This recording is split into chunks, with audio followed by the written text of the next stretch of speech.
Alô, alô, alô, você! Estamos na parte 5 da aula de nexo causal, tudo que você queria saber sobre nexo causal e não tinha coragem de perguntar. Eu sou o professor Franklin e nós vamos falar sobre causas supervenientes, concomitantes, e já falamos também das pré-existentes na aula passada. Bom, concomitantes.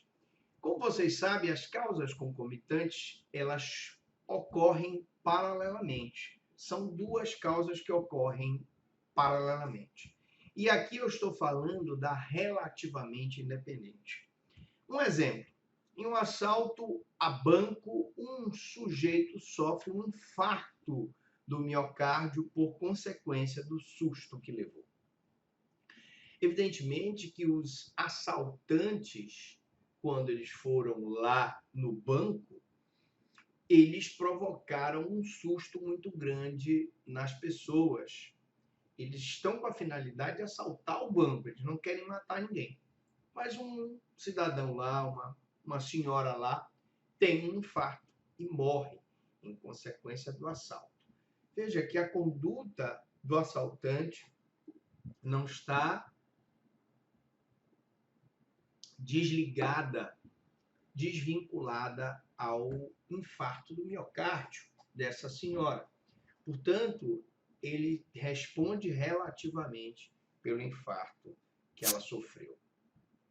Superveniente. Já nas causas relativamente supervenientes, em que a conduta ocorre, a causa ocorre posteriormente à conduta, eu tenho uma conduta que foi uma das causas do resultado, que ela não exclui o nexo causal, o agente responde por dolo ou culpa, conforme a sua finalidade. O primeiro exemplo da superveniente é se o agente desconhecia que a vítima tinha uma hemofilia. Claro, se ele desconhecia essa questão da hemofilia, ele não vai responder por dolo nem culpa, e responde apenas pela lesão corporal grave. Naquele caso que nós vimos do cidadão que lesionou a vítima, se ele não sabia, não tinha consciência do fato, nem vontade de produzir o resultado morte, e ele não sabia que ele tinha hemofilia, ele só responde pela lesão corporal grave, leve ou gravíssima, conforme o laudo.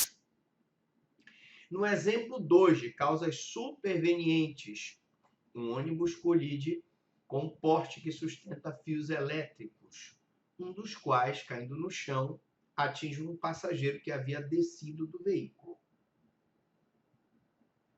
Um ônibus colide com um poste que sustenta fios elétricos, um dos quais, caindo no chão, atinge um passageiro que havia descido do veículo, provocando a sua morte em consequência da forte descarga elétrica.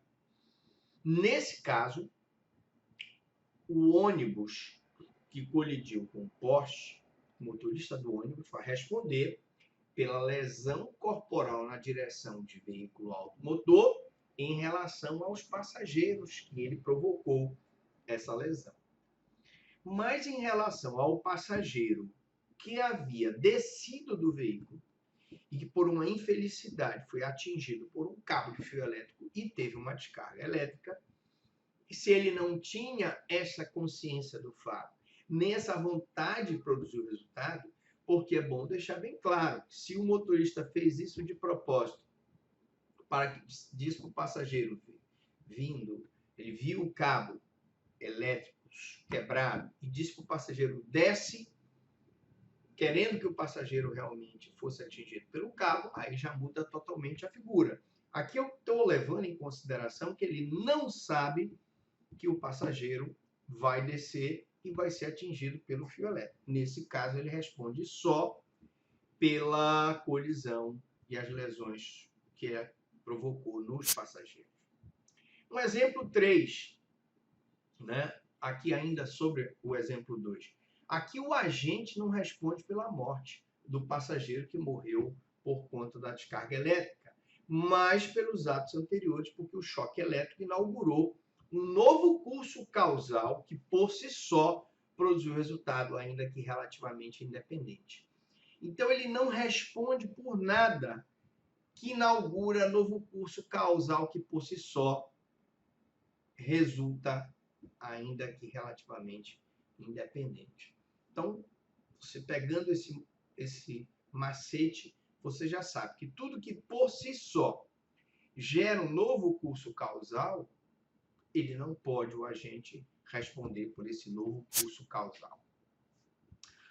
Para agora um momento formidável, magistral da nossa aula, para você que vai fazer prova de concurso, a omissão, que existem duas formas de omissão, né? Nós estudamos isso em tipo teoria naturalística da omissão e teoria normativa da conduta.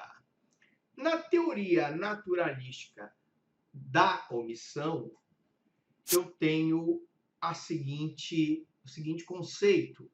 A omissão é algo que influencia e modifica o mundo natural.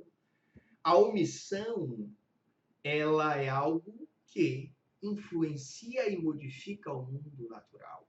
A omissão não pode ser definida como não fazer. Ela é definida como fazer alguma coisa. Teoria naturalística de omissão. E aí nós vamos, na próxima aula, parte 6, nós vamos falar do nexo causal e da teoria naturalística da omissão, dando um exemplo e explicando mais detalhadamente, ok? Te vejo na parte seguinte do nexo causal.